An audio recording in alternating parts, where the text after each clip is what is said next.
Thank you, Jerry. Since Jerry invoked my name, I will confirm that indeed Remington has not only bestialized but racialized the Mexican soldiers who were involved in the Black Bean incident. We know that because Thomas Jefferson Green, who did the memoir of the Mier expedition, had an artist with him, an artist who was captured with the other Texan soldiers by the name of McLaughlin, whose illustrations accompany the history of the Mier expedition published by Thomas Jefferson Green in 1845. And indeed, he has a much more favorable and benign view of the Mexican soldiers. Even a famous scene of one Mexican soldier fainting as the prisoners are shot who had drawn the Black Beans. I believe his name is William McLaughlin. By the way, I first heard that tail gunner on a bread truck joke 30 years ago from my friend Charles Carlton. Had nothing to do with Laredo. He was a historian of the Troubles in Northern Ireland. And he told me the story about a fellow in Belfast who was a tail gunner on a bread truck. So the same story applied to a different set of circumstances. And one other quibble, it was not Jackson that got the chicle from Santa Anna. It was during Santa Anna's exile on Long Island. And he had an amanuensis by the name of Adams, as in the Adams company that makes chiclets. And his amanuensis, Adams, said, "What? You've been chewing that food forever. What is it?" And he says, "Oh, it's not food, it's chicle." He makes a little sugar cane, little chicle, you start chewing it. Adams says, "Send me some of that stuff." And started a company that's still in existence. One of the real pleasures of being the moderator year after year of this symposium is that I get to meet so many really interesting people, some of whom I've known for years, like Jerry Thompson, some of whom I'm meeting for the first time.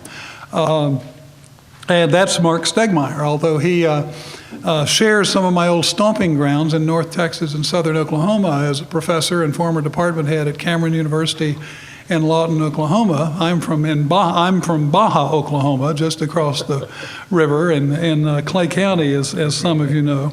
But getting to know Mark and getting to pick his brain about sources and stories having to do with this period that both of us have been working on for a while, but only tangentially. He really works for the most part in the 1846 to 1861 period. I think that's fair enough to say. Oh, I think so. For me, as a historian of the Texas Revolution and Republic, the world sort of ends for me in 1846. I'm not responsible for anything that happens after that time. When I first started collecting stamps and realized that the first genuine postage stamp was issued by Great Britain in 1846, I just said, even as a 7-year-old, to myself, darn, that we just missed having postage stamps from the Texas Republic. Mark has been working about as long as I have. We received our doctorates around the same time. His from the University of California at Santa Barbara in the mid-1970s. The book from which he's going to draw much of his information today, and as well as his other researches, is one that was published in 1996 by the Kent State University Press and won the Coral Tullis Prize from the Texas State Historical Association for a best book on Texas in the previous year, but it's also just been re-released and paperback by the Texas Tech University Press, the title of which is... Ta-da! Here you go. Nope, Oh, you got it. It was my reading glasses that was the problem. Texas, New Mexico, and the Compromise of 1850, Boundary Dispute and Sectional Crisis. One of the things I like most about Mark's work are his titles. He's got one called Cartography, Politics, and Mischief. And there are several other titles, some of which I would get in trouble perhaps if I read, which I'll leave him to tell you what some of those are. But what I tell my students about the Compromise of 1850 is that it was an armistice.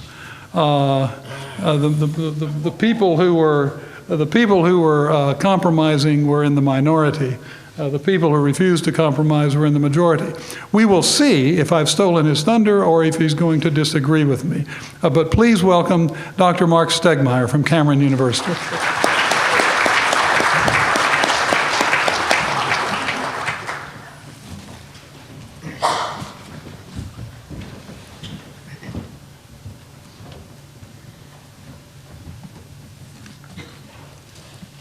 When Jim finally reads the last chapter of my book there, he will discover that I firmly think it was a compromise.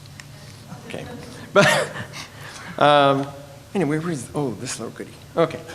Now, I must say, he mentioned 1846 to 1861 as my thing. And true enough, it is. It became that way when I started into graduate school at UCSB, and I walked into a Jacksonian seminar with Lynn Marshall, who was really into roll call voting analysis at the time. It was a big deal back in the 70s. And so my dissertation was a roll call voting analysis of U.S. Senate voting from 1846 to 1861. And when I got to the crisis in 1850, I had no interest whatever, particularly in Texas history or the boundary dispute or anything like that at first. But when I started going over this very complex thing called the crisis of 1850 with 7 monstrous issues facing the country at the time, I was analyzing all these roll calls, which were numbers on sheets mostly.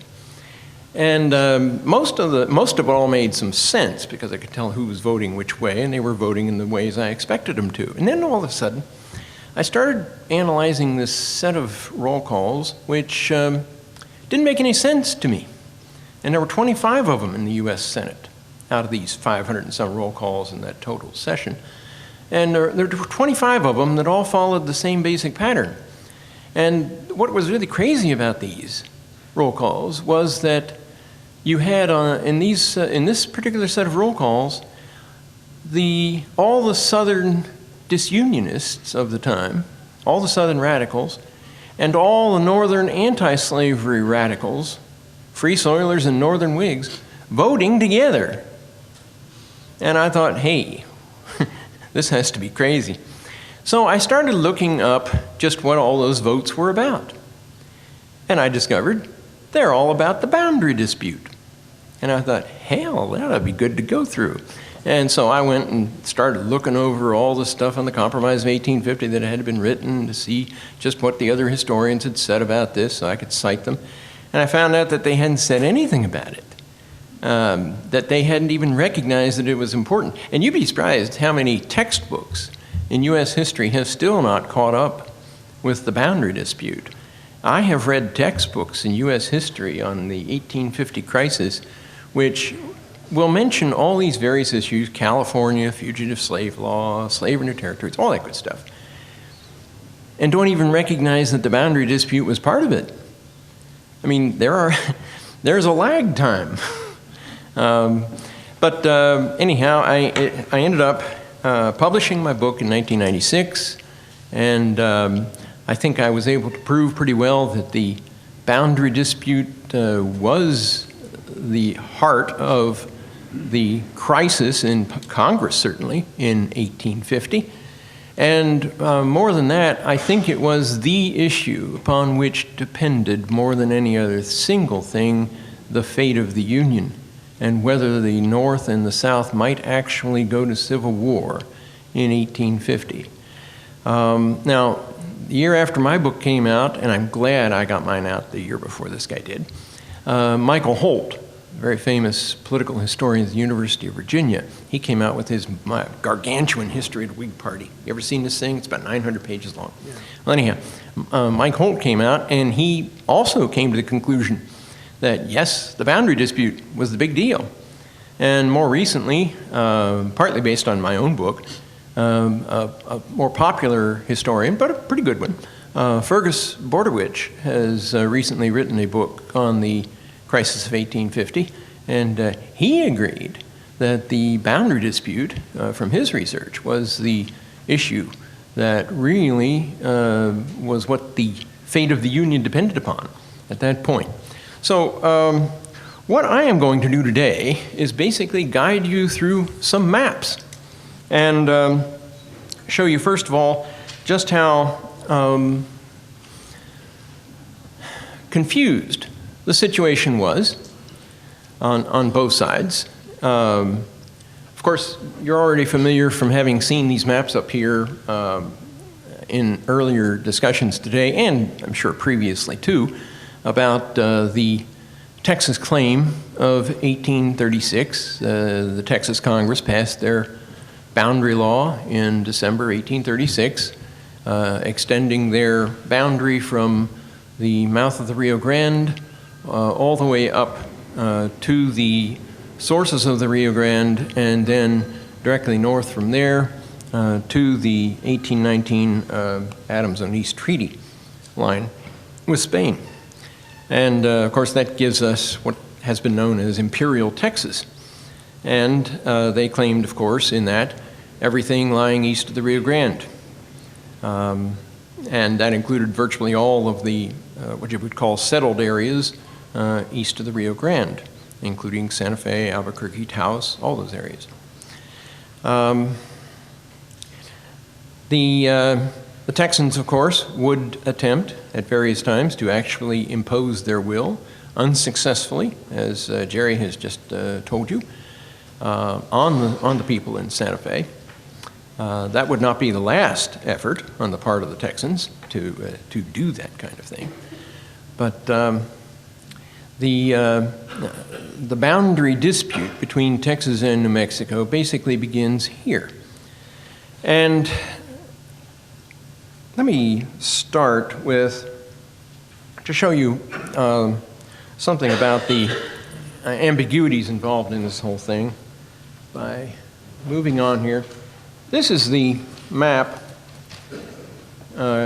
without the colors that was created by John Disternell in 1847. It's the treaty map, okay? I just don't have the colors on it.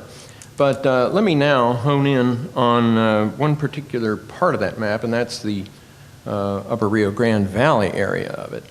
And let's do the thing here. No, that's not that one. Okay, right here. And what Disternell did, he colored everything differently on either side of the Rio Grande. And he made the area west of the Rio Grande a green color to separate it from Texas, which is a much lighter color, east of the Rio Grande.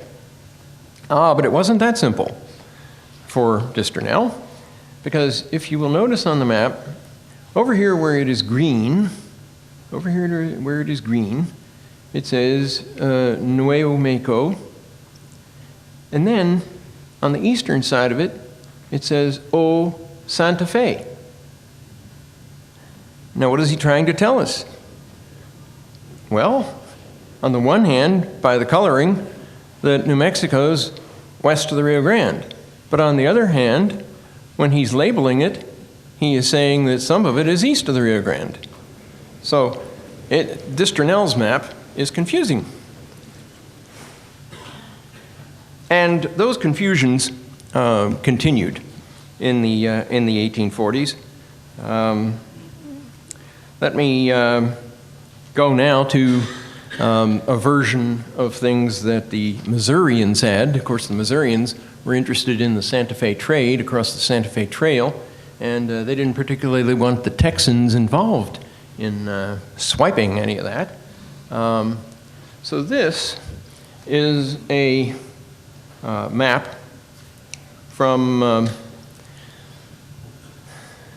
the famous Santa Fe trader Josiah Gregg, in a very famous book called The Commerce of the Prairies in 1844. And you can see that the Santa Fe traders, they certainly considered New Mexico lying on both sides of that Rio Grande. I colored in the red, okay, to show you where the Rio Grande is on the map. And so they had their view of it. This is a very confusing situation also to Europeans at the time. And now I'm going to go back. Yeah, one more. Okay. This is from a map done in London in 1842 by Thomas Riley in London. I think it was part of an atlas of that time. And it is kind of a fascinating thing for showing how people in England, they were confused about it. You will see that it says Texas over there on the right side, but it also shows Mexican provinces on both sides of the Rio Grande. Coahuila, Tamaulipas, they actually crossed the Rio Grande on this map. And you also notice that there is no place called New Mexico on the map, anywhere. They have Santa Fe and all those places on the map, but they don't have New Mexico on there, or any label of New Mexico. This, by the way, is that map. That's an original of the map. When I was in London a couple of years ago, my wife and I were there for our 40th anniversary trip. We went down to Leicester Square, and we were, going through all these various maps and stuff down there. And my wife found this, and I had to have it because I was very interested very interested by that time, certainly, in the fact that the Rio Grande had not really been much of a boundary of anything. And sure enough, there was this map showing a couple of the Mexican provinces actually or actually crossing the Rio Grande. But this is the Riley map that we found in London. Okay, now this is a Mitchell map of 1846, and this one again is somewhat ambiguous.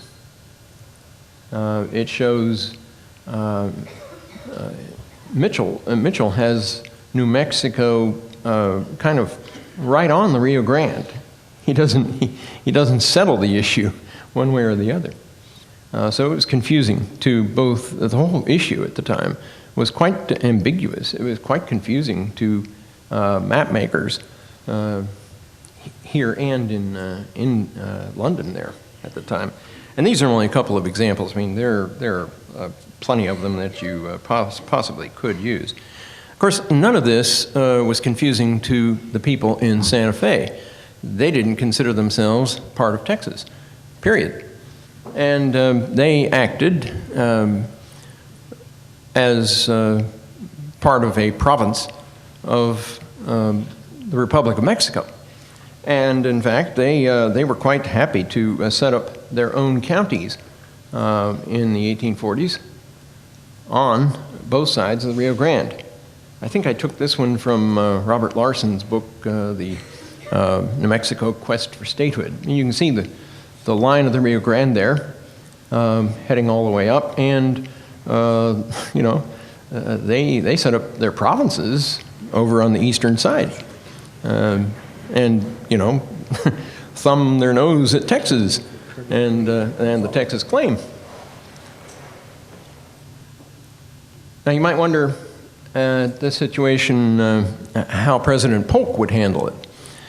Well, that was a problem, and President Polk, while he sided with Texas on almost everything, he was pretty ambiguous about this whole business himself. He sometimes he sometimes tilted toward the Texan side of the question. Sometimes he tilted toward the New Mexican side of the question. And whenever the Texans asked Polk to, reinforce their Texas claim to New Mexico east of the Rio Grande, he would basically have his Secretary of State, James Buchanan, put them off in some way or another. And the Texans would claim, well, hey, you know, we joined in 1845 with our Texas claim. We assume that the annexation resolutions include all that. And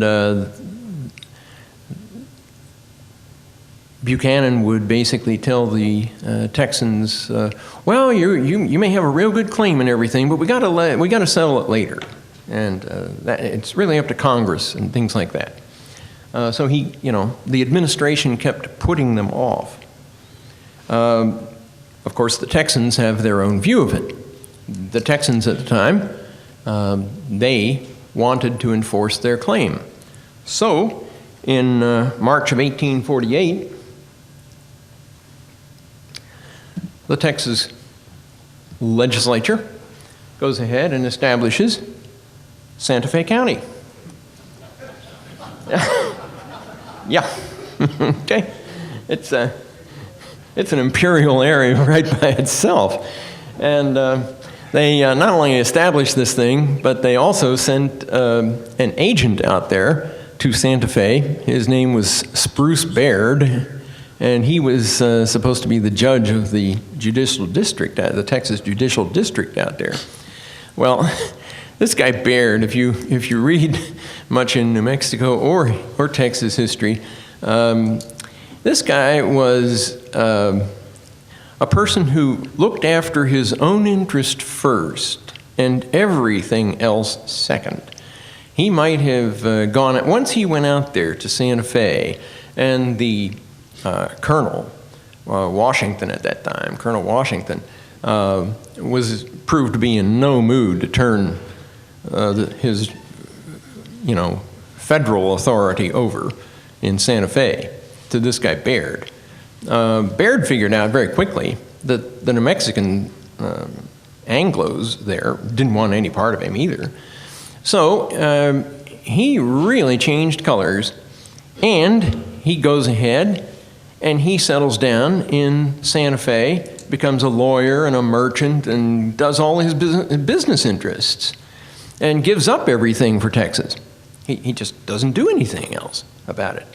And this guy had been supposed to bring a person along with him who was going to be the attorney general in the area. And he left that guy cooling his heels back in New Orleans and in Georgia at times. And that guy just finally gave up altogether. James Webb was his name. So Baird was not a very trustworthy person to go out there and send to undertake this gargantuan task of getting, first of all, the federal commander to give up his authority to him, and second, to actually go there and organize a county. But this is the way the Texans did see it. And here is the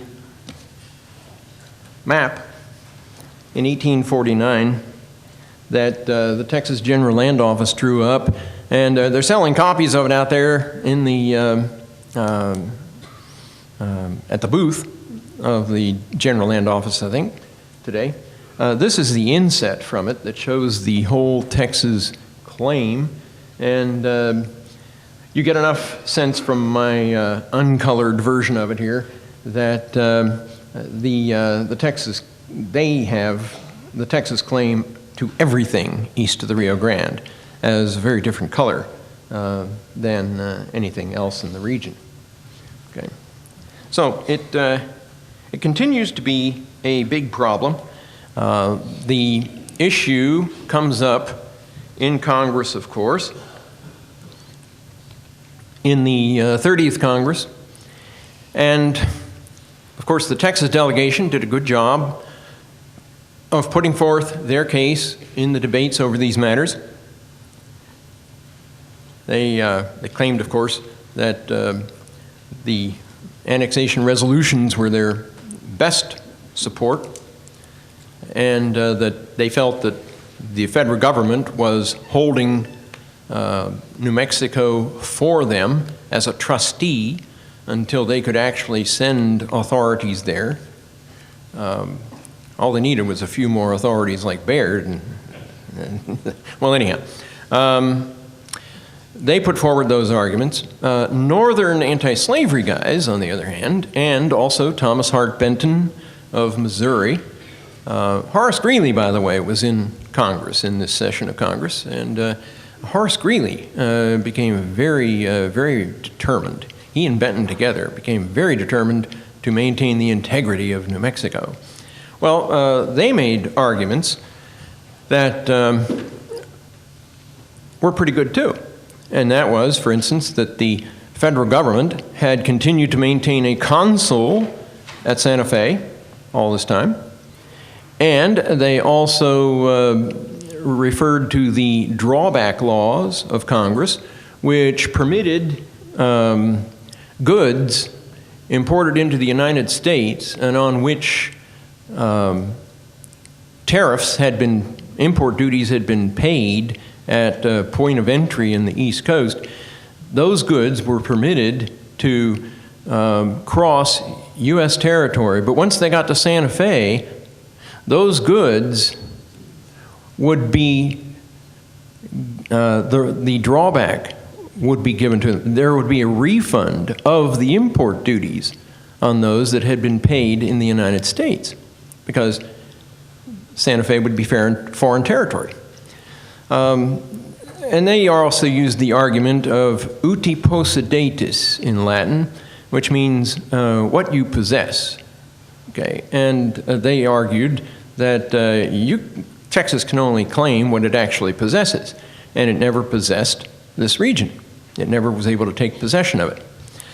So the argument had opened in the period prior to the 1850 crisis. The Texans did not give up easily. After they had set up that one big county, they decided, well, that was too big. So the next year, in December of 1849, the Texas Congress goes ahead and it takes the one big county and creates it into 4 counties. Okay? They created it into 4 counties, Santa Fe County up there to the north, Worth County to the south, El Paso County, and then Presidio to the south of that. They also send a new commissioner out there, a guy named Robert Neighbors. Now this guy at least has a pretty good sense of his responsibilities for Texas. Okay. And he does indeed travel out there. And the first place he stops to actually organize a county is in El Paso. And he really couldn't do much about Presidio or Worth, but El Paso, of course, he could, and he actually did go ahead and organize a county out there and appoint officials and all that good stuff.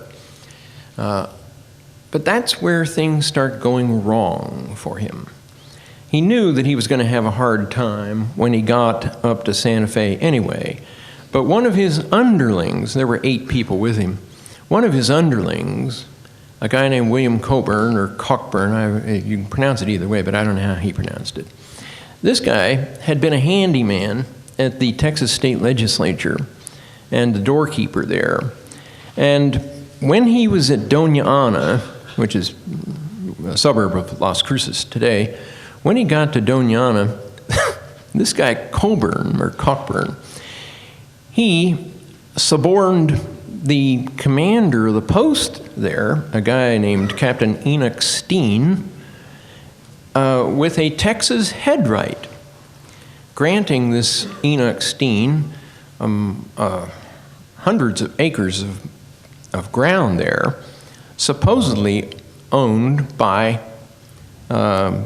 Guadalupe Miranda and various other Mexicans in the area, or Mexican Americans in the area now.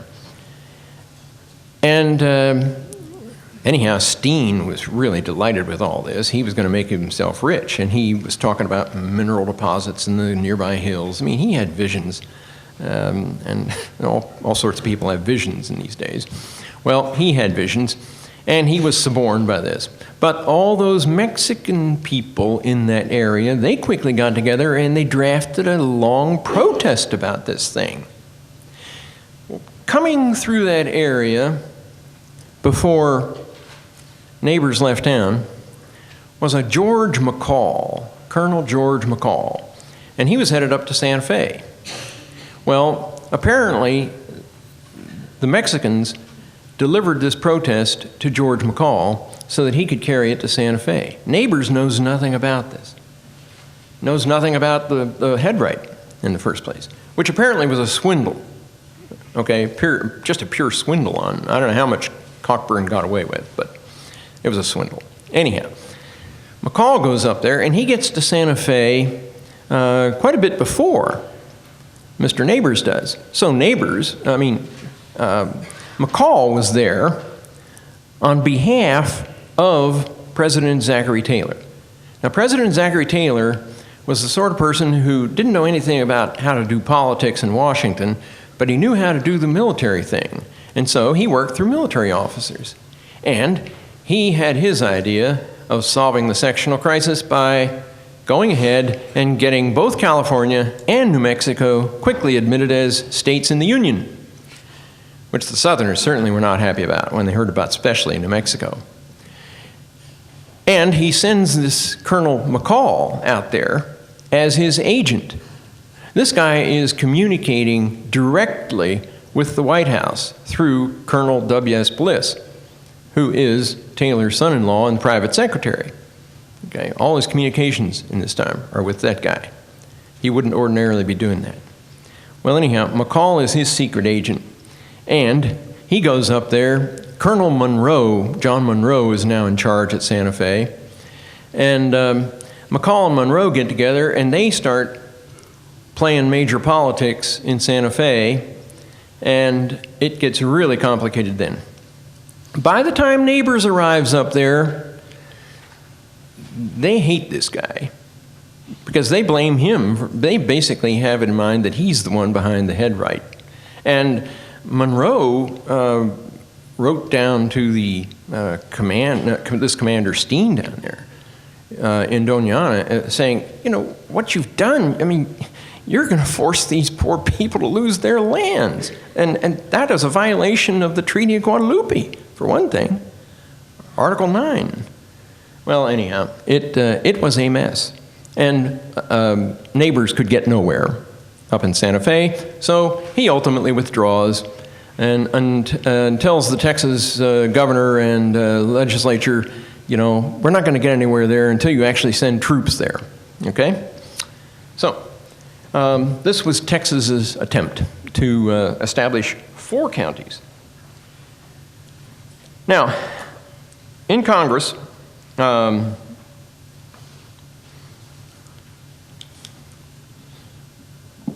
they were still playing with this thing in all of these sessions of Congress. Polk, at the end of his time in office, had given his last word on the matter in his last annual message of December 1848. And Polk, in that last annual message of his, portrayed his vision of things. And he wanted, in that message, the Missouri Compromise line of 1820 stretched all the way across to the Pacific as a dividing line between free and slave. But he also wanted a territorial government set up west of the Rio Grande, and he tilted, you might say, a bit toward Texas here in his last tilt. And along with that message, he had a map drawn up in the General Land Office, the U.S. General Land Office. It's actually part of the serial set, and serial 537. But this is what the thing looks like. Just a second here. Let me go to my Texas, New Mexico part of it. Okay. This is maybe the first map of the United States stretching from sea to sea. and it has been basically unknown, unheralded ever since it was drawn. But it's buried in the serial set. And my map here shows basically what the tilt was here, because he's got everything east of the Rio Grande quite a different color. New Mexico on this map is shown entirely west of the Rio Grande. Now, this map, by the way, was drawn by a guy named Ephraim Gilman, who was a draftsman in the General Land Office, the U.S. General Land Office. And Gilman based that part of the map on Disternell's map. Now remember that Disternell's map, the treaty map, that one was ambiguous. It had different colors on both sides, but it basically indicated that New Mexico also was was east of the Rio Grande too. No ambiguity here. He's got the wording of New Mexico all west of the Rio Grande, and he has a different color west of the Rio Grande too. So this was Polk's final tilt in favor of the Texans this time on the boundary thing.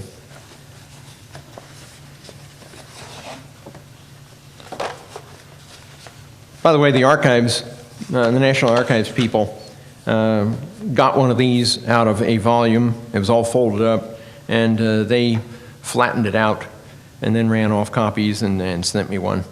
So that's how I happen to have a copy of the darn thing. Of course, we are now basically near the crisis in 1850. And some of you may be familiar with books that show a plan offered by Henry Clay of Kentucky on January 29th of 1850, which would establish the line shown on this map. Several historians have claimed that this is Clay's line. You'll see this in a number of books, and prominent historians too. This one's from William Freeling's famous work, The Road to Disunion, Volume 1. And here is the same line shown in Holman Hamilton's famous book on the crisis of 1850 called Prologue to Conflict. Okay, so they both use it. Now, there is a problem with this. See, Clay, on January 29th, simply said, in suggesting a boundary settlement in general, or a model for the boundary settlement, that they should go up the Rio Grande to the southern line of New Mexico, and then across. The problem is that historians, like these two, have basically assumed that the southern line of New Mexico was the 32-degree line. And I claim in my book that Henry Clay really didn't have a definite line in mind, because it was questionable as to just where the southern line of New Mexico was. In fact, it would vary from 32 all the way to 34 during the crisis of 1850. I think Henry Clay in January 1850 was not proposing a definite line of his own. He was suggesting a model from which they could work. And his knowledge of southwestern geography was very fuzzy, as indeed a number of people at the time recognized in almost all the members of Congress. Their knowledge of Southwest geography was very fuzzy. But I don't think Clay really had in mind here a particular line, because if you notice on this line,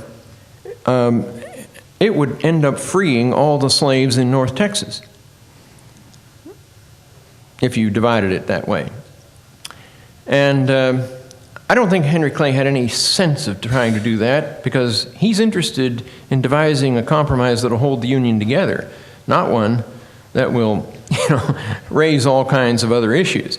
And this would certainly raise other issues if he ended up freeing the slaves in North Texas, or trying to. I mean, I just think it was so foreign to his thinking. Okay, this is the way the lines are. Now, these next two maps I've taken from Randolph Campbell's well-known book, An Empire for Slavery, about Texas. And I have penned in the one line up there, that fairly thick line, to show you where Clay's line supposedly would have come. And it would have freed about half the slaves in Texas. Okay, here's the second of these. These are percentages of slaves in these counties. And again, it would have ended up freeing some of the heaviest slaveholding areas in Texas at the time. I don't think Clay ever had anything like that in mind. And that's why I don't have in my book any map showing Clay's plan, because I don't think he ever actually suggested anything like this. He said, go up to the southern line of New Mexico, without saying where it was, and then across. Well, Clay at least opened up the chances for compromise, because he did propose on January 29, 1850, a very comprehensive plan to solve all the problems. And that was quite an achievement all by itself, just coming up with a suggestion to solve everything, when a lot of people thought that nothing was going to get solved. His was not the only suggestion. Sometimes people tried to flesh these out in the coming months. Actually, this one and another one I'm going to show you here in just a second were proposed about 2 weeks before Clay. And this is on January the 16th that Thomas Hart Benton of Missouri made his proposal. And Benton had always been a big champion of New Mexico and its integrity, as you might be able to tell here. And he planned to have Texas way over there on the east in his plan. He planned to have a second new state next to that, and then this very large area would be ceded to the United States and become New Mexico, or even maybe more than that.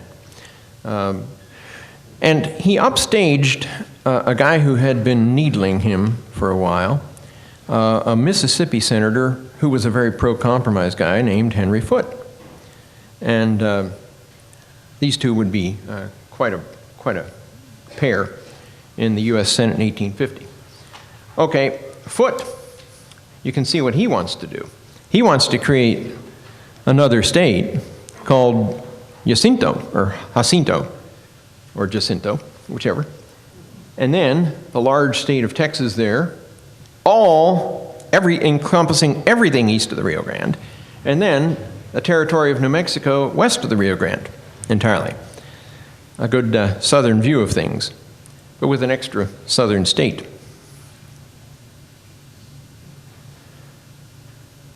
Now, this is a plan that was suggested at the end of February, 28th of February, by Daniel Webster initially.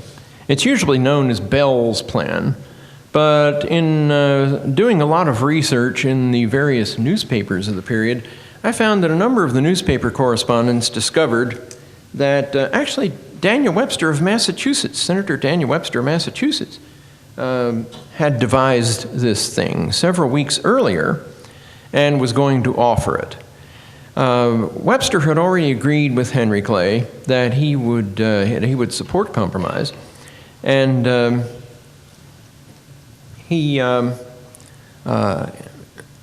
think he wanted basically here to try to flesh things out,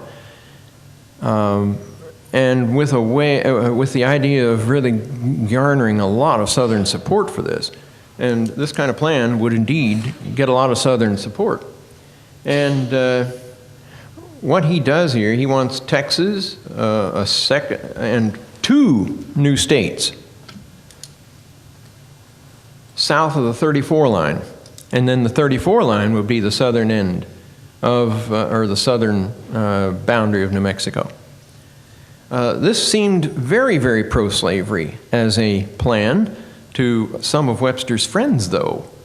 And so some of his friends convinced him not to even begin to introduce this thing, and instead he got his fellow Whig, John Bell of Tennessee, to introduce it, and he did on February 28th, and ever since then it's been known as Bell's Plan. But in fact, Daniel Webster drew it up. And I'm still curious about this darn thing. I think Webster may have had an eye down the road even to the election of 1852. I mean, he's still, old and decrepit as he was still thinking presidency. And I still think he might have had an idea not only of settling this thing, but also maybe garnering a lot of Southern votes in 1852. I don't know. It's really tough to tell. I think I'm the only person who ever identified it as Webster's plan initially, but it was. Then we have another plan here. This one is one concocted by Stephen A. Douglas of Illinois, senator, and his good friend in the House, Representative John McClernand of Illinois, and actually introduced in the House by McClernand. And you can see that they also used the 34 line. They also used the 34 line as the southern boundary for New Mexico. Nothing ever comes of this either. Well, as time went on, the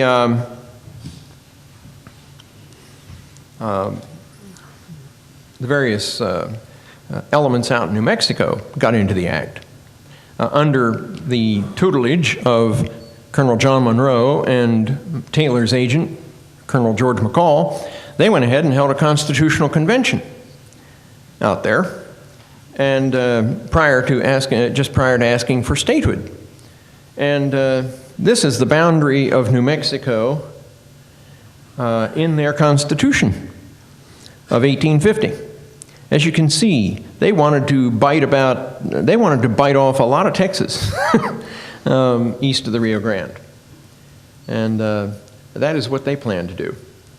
They had a very extensive boundary to the east, too, okay? But this is the bite they wanted to put on Texas. In Congress, some people started suggesting that maybe they should try to combine all these darn measures together. Especially the people who wanted California unalloyed with any other issue, like Benton, opposed any combination of these issues. But there were a lot of compromisers who felt that, hey, you know, if we can combine all the various territorial issues together in one bill, then that'll force all the Friends of California to vote for all the others. Okay? Well, that was the idea. And they started playing around with that. In April, my friend Henry Foote of Mississippi started going after Benton in a big way. I mean, he and Benton really disliked each other. Benton was roughly about twice the size little Foote was. Benton was a big, pompous guy from Missouri and had been for 30 years. Well, Foote was this puny little guy from Mississippi. He was short and thin, and I guess a lot of people thought he was crazy as a bedbug. But, I mean, he was, you talk about a guy with a hyperactivity problem. He had a hyperactivity problem. He was always bouncing around the Senate, doing something. I mean, he just could never stay still. And he was not dumb or anything, but I mean, he's one of the big people. He was one of the big supporters of this idea of an omnibus bill by a special committee. Okay, well, he starts attacking Benton on numerous occasions. On one of these occasions, Benton finally just walks out of the Senate on him. And then after John Calhoun died, John Calhoun of South Carolina, died. And of course, he was being lauded by Southerners as a great saint. Benton got up and he attacked Calhoun. Benton hated Calhoun. And he got up and he attacked everything about Calhoun's memory. And, well, Foote got into it. And Foote got up and called Benton a calumniator. This is on April 17th. Calls him a calumniator. That is a big, big word for a liar. Well, that was the last straw for Benton. He wasn't going to take it out of this little guy anymore. And so he got up and he came down the aisle running after Mr. Foote. Okay, well, Foote backed away. And, of course, all these other senators, they get in the way of these two. Okay, so they're starting to lead Benton back up the aisle to his seat. Benton turns around, though, and what's he see? He sees that little Henry Foote is standing down there near the speaker's desk, and he's got a pistol in his hand, a loaded 5-chamber revolver. Now, he never actually points it at Benton. He just holds it there. Well, that was enough for Benton.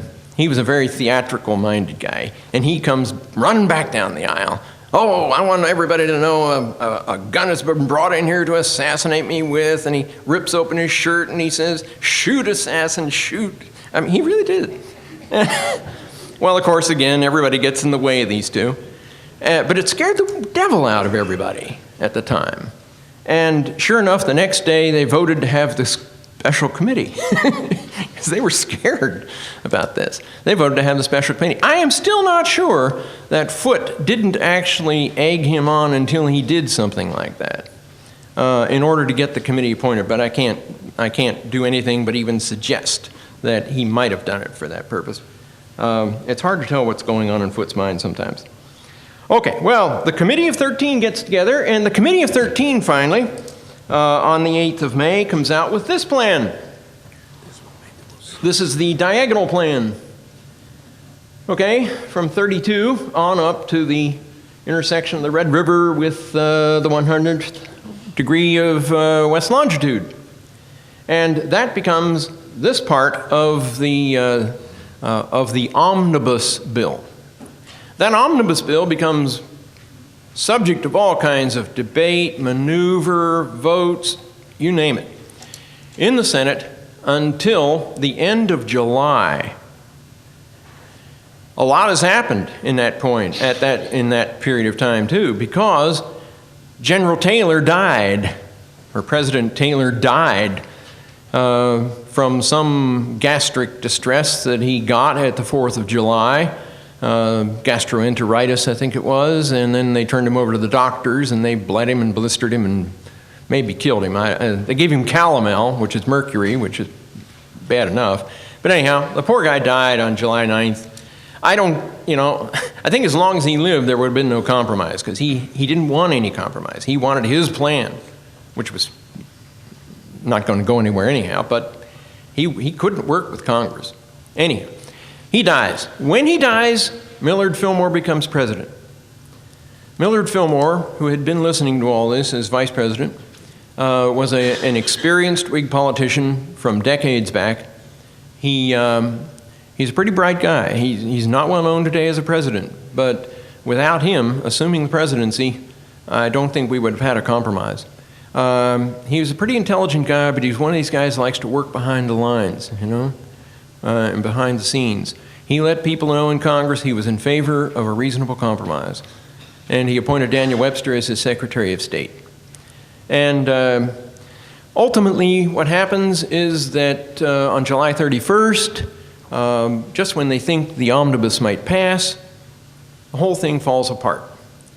The radicals realized in Congress, North and South, that all they had to do was extricate one part from it and the whole thing would fall apart. Guess which part they extricated? The boundary. Everything else fell apart. And once they were able to do that, it looked like the whole darn thing was over. But some people realize, like Stephen Douglas, that it should have been separate bills all along. So he gets together with the guy who had helped dismantle, inadvertently, the omnibus bill, Senator James Pierce of Maryland. And Douglas and Pierce then work out the boundary that Texas has today. And they didn't want any diagonal lines in it. They wanted the metes and bounds of latitudes and longitudes. So the boundary that Texas has today is the subject of what is known as the Pierce Bill. And they drive that one through they drive the Pierce Bill through the Senate pretty quickly. And President Fillmore is now very supportive of all this. Then it goes to the House of Representatives. And in the House, the biggest struggle over any bill of the whole compromise business is over the boundary bill.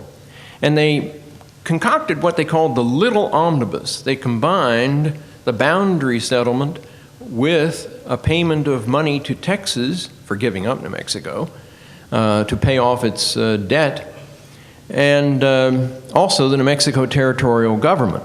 They combined these three in the Little Omnibus. And after gargantuan tactical maneuvers and attempts to destroy this thing, it passes in the House in early September by a very slim margin, by about 10 votes in the House. I forget the exact vote. And when it does, everybody realizes that everything else is going to go through, because that was the crucial one. Everything else did go through, and by very sizable margins too, on different groups on each one. But the one that was really the killer in this whole business of the crisis was the boundary dispute. And that was the one that both the Northern and Southern radicals realized if they were going to destroy any hope for a compromise, and of course the essence of a radical is they want it their way or no way, well, they realized that that was the only issue upon which they might possibly be able to vote together on procedures and various other things. And once that passed, the radicals had lost. And everything else passes then in succession. And the Compromise of 1850 came to be. As for, and then they got Texas to agree to it. Representative David Kaufman of Texas had a lot to do with this. He borrowed a map that that Congressman McDowell of Virginia had used based on the Disternell map.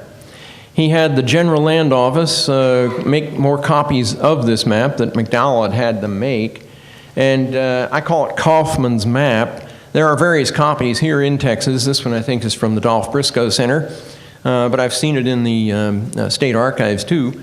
Well, this map was designed to influence the people in the legislature. And given the distortions in the Disternell map that this is all based on, it made the area given up by Texas seem a lot less than it was. Okay? And I know Cordova and Kreutzbar in the general, with their much better map, much more accurate map, they were just beside themselves in anger at the use of this crazy thing. But it influenced the Texans to accept the compromise. And thus, thanks to a whole lot of people and a whole lot of maneuvers, the boundaries of Texas are as they are today. And Texas made a good deal for themselves. They gave up land which they had never really had any possession of. They could probably never have gotten a hold of it. There were Texas troops all set to move on Santa Fe and federal troops being reinforced in Santa Fe, so that's where the real war possibility would have been. if they had actually gone there. The Texans got to pay off their debt with the money, and they still had one darn big state left. I mean, like they say in the ads for this state, I guess they still do, it's a whole other country. Well, it is. And thus you have how all these vicissitudes of boundary plans and confusion earlier ended up with the boundaries that we have between Texas and New Mexico today. I thank you.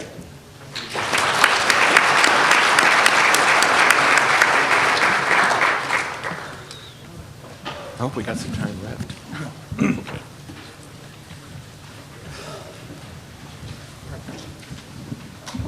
Well, I think he convinced me that the key compromise came on that boundary dispute. It's the one thing, as he said, on which the radicals on both sides could agree. The Federal Fugitive Slave Act, which was part of the compromise, was opposed by the Northerners and supported by the Southerners, abolishing the slave trade in the District of Columbia, just the opposite. The radicals on either side could certainly not agree on those, but they could make a push to mess up that boundary dispute. And so a compromise on that may have opened up the armistice on the others. So I'll go halfway towards the compromise, but still see an armistice between the radicals who opposed each other on the issues associated with slavery. We have time for some questions, about 20 minutes. And anyone who wants to ask, please stand and shout. Or you could just stand and shout and not ask a question, but yeah. Santa Anna was a POW when he signed the Treaty of Alaska. Would any government other than the Republic of Texas recognize this treaty? The question was about Santa Anna being a prisoner of war when he signed the Treaty of Velasco, and could any government have recognized that treaty? Jerry? You mentioned. Well, treaties have to be ratified. John C. Calhoun and the Republic of Texas signed a treaty in 1844. It's often cited by Tom DeLay as giving Texas special rights. The only problem is it was defeated in the United States Senate, and you don't get any rights from a defeated treaty. And so that Treaty of Velasco would depend on the ratification by Mexico, and it wasn't going to happen. Is that fair enough? Any dissent? Second part of the question. Second part of the question. Would any government other than the Republic of Texas, which recognized the treaty, No government was going to recognize the Treaty of Velasco. Yes? Not a dissent, but just clarification. The Republic of Texas never ratified the Treaty of Alaska. It would have been useless to do so. Right, but it did not. The treaty is ratified by neither the Republic of Texas, neither the Republic of Mexico, because once the secret treaty, which we haven't talked about, was revealed, there was enough public outrage that nothing ever occurred. So the Treaty of Alaska really was an armistice as opposed to an actual treaty. For those of you who couldn't hear, the Treaty of Velasco was ratified by neither country and was, as he says, more of an armistice than a treaty. But even that armistice is not exactly the best phrase, because I think Greg Dimmick would argue very successfully that it may have been the Sea of Mud which convinced the Mexicans to turn their strategic withdrawal into a general retreat rather than a strictly military or diplomatic decision. Yes, sir. Of course, the United States and a number of European powers recognize the Republic of Texas. And is there any evidence in any of the treaties that were signed by the countries with the Republic of Texas that discussed what boundaries that they recognized with the Republic of Texas. The question was whether any of those countries, the Netherlands, Great Britain, France, the others who recognized the Republic of Texas diplomatically, including the United States, if they defined in their treaties the boundaries of Texas. And my uneducated guess is no, they did not, because it was not necessary and it would have been controversial. Is there anyone who wants to comment on that? I think you're right. No, they didn't. You need the mic. They didn't specify. Oh, they didn't even specify boundary in the Treaty of 1844, and in the annexation resolutions either. So I don't know anything about any recognition from the other countries, and whether any kind of boundary arrangements were made with those. I know nothing about that part of it, but I can only speak to the provisions of these other things. The most significant issue with regard to boundaries in the joint resolution of annexation, that act of the United States Congress which brought Texas into the Union, or I should say invited Texas into the Union rather than the failed treaty, was the provision that Texas could draw internal boundaries, dividing itself into up to 5 states, which could then individually ask for admission into the Union, but that it would be up to the Texans to decide how they would divide themselves. And one of my favorite parlor games is to go back and see if I can divide current Texas into 5 reasonable states. I'll give you my version of it. Take all the area where Spanish Moss is, with Houston the capital, and you can either call it Mossland, or, based on those critters that were in my Rice dorms back in the 1960s, Roachland. Then you take everything within a couple of 100 miles of the Rio Grande and call it Revuelto, which is the Spanish word for scrambled eggs, and it may be pretty well scrambled. You take the West Texas of the Comanches. Ten Bears said, "There is nothing here to cast a shadow on me." He was right. There was nothing there. You call that Bleakland. Then you take that nondescript part of Texas that I'm from. I was born in Wichita Falls and grew up in Henrietta. You call it Baja, Oklahoma. And then what you've got left is that area around Austin. Austin, Georgetown, San Marcos. And what my good friend Charlie Yates from Austin says is that the best thing about that city is that you can drive 50 miles in any direction and be back in Texas. Charlie is a fairly conservative type. So what he and others have suggested is that you take all the Democrats, liberals, hippies, and other undesirables, squeeze them into that, and we call it Tejas Libre. So those are my 5. You can come up with your own. I have another suggestion. Another suggestion from Dr. Thompson. Mayor Bobby Lamar got really upset at Houston more than once, as you know, and he learned that Houston had donated a book to the Library of Congress called Houston and My Republic or something like that. And I think he's communicating with David G. Burnett, I don't remember. But he's quite irritated, and he said, who the hell does Houston basically think he is? Houston and his republic. Then he pauses for a few minutes and he says, well, the more I think about it, he said, maybe we should just call this whole place the Big Drunk's Big Ranch.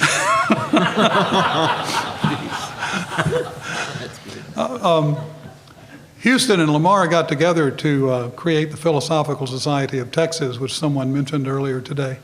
When they moved the capital to Austin, and when the Houstonites and Lamarites fell into fighting, the Philosophical Society of Texas pretty much dissolved and wasn't started again until 1935 and 36. But it was founded here in Houston in 1838, and it's been resuscitated, and some of us have been associated with that institution. Some of us have resigned. And others of us have resigned. We're not saying who's who. Any other questions? Yes, sir. I have a question for Dr. Thompson, since you mentioned Houston. One of the books I read on the Muir expedition, I don't remember the author's name, I'm embarrassed, but anyway, it's Soldiers of Misfortune. Yeah, That's Sam Haynes, Soldiers of Misfortune. Really, really a great book. But It is a great book. It is a great book. And if I recall reading the book, he did not come across any hard evidence or smoking gun, so to speak, that Houston had ordered the recall of Somerville. Have you found anything in your research or reading that would indicate that Houston had directed him to return once they hit the Rio Grande? You know, I really don't know. It's been a long time since I've worked with that. I know that Houston was really upset with what happened in Laredo. He called it a dastardly deed. And I know he just kind of disassociated himself with the Army at that point, but I don't know, to answer your question. The question had been whether Houston had actually ordered Somerville to withdraw or come back from the Rio Grande. There's one thing that was left out to a certain extent of Sam Haines' book, and that is what was going on in San Antonio prior to the Mier expedition, the Somerville expedition, and that was an assault on the Bejareños, which was every bit as disturbing and as unjustified as the assault on Laredo. It was one thing that was mentioned earlier. Jerry, I think you may have misspoken when you said that Samuel Maverick was captured during the Vasquez expedition. It would have been under the Wall expedition later in the 1842. Right. And as one of the great defenders of Juan Seguin, I would point out that Seguin knew about the Vasquez expedition, warned the city of San Antonio, warned the Republic of Texas, so they were ready for the Vasquez invasion and the capture of San Antonio. But Seguin was falsely accused of treason between the two, resigned as mayor of San Antonio that summer, was essentially forced into exile in Mexico, where he was given the choice of imprisonment, death, or joining the Mexican force as it reinvaded Texas, and he chose the last one of those. And without Seguin to warn them, the Mexican army surprised the district court in session and captured the judge, the jury, the lawyers, including Maverick and most of the people in the court, and hauled them off across the Rio Grande. Yes, sir. In the waning days of the Tyler administration, I believe it was John C. Calhoun as Secretary of State that was so instrumental in cobbling together all of the efforts that culminated in the annexation resolution. And in the... Not in the resolution, in the treaty. Was it Calhoun who cobbled together the resolution? Well, the annexation resolution that ultimately was successful. Calhoun is really the one that's responsible for getting it all put together. But in the negotiations with the treaty also, there is clearly in the National Archives a map, a State Department, U.S. State Department map. I've seen it because when I worked for Jerry Patterson at the land office, we copied it. And there's a copy now in the land office that clearly shows the boundaries as Texas was claiming them to be. And that, without any doubt, was the basis for the treaty. It was going to accept those boundaries, and also the discussions of the annexation resolution accepted those boundaries as well when Calhoun was asked about it. But those boundaries were not formally included in the joint resolution of annexation? But that was the map that was used in the discussions. Yeah, there was no question that the United States was sympathetic to the Texan claim. It was also true that the Texan claim was wildly exaggerated. But I don't think anybody cared. On this side of the boundary, perhaps. That's right. Any others before we adjourn to the book signing? Well, if not, I want to thank you so much for coming. Somebody with a hand up. Oh, I'm sorry. There's a glare behind here. An announcement. Please welcome Jeff Dunn. I want to thank Jim and our speakers. And now that you've stayed through the whole thing, you get a special prize. We're giving away a prize. And it is there's a brand new San Jacinto app available from the Texas State Historical Association.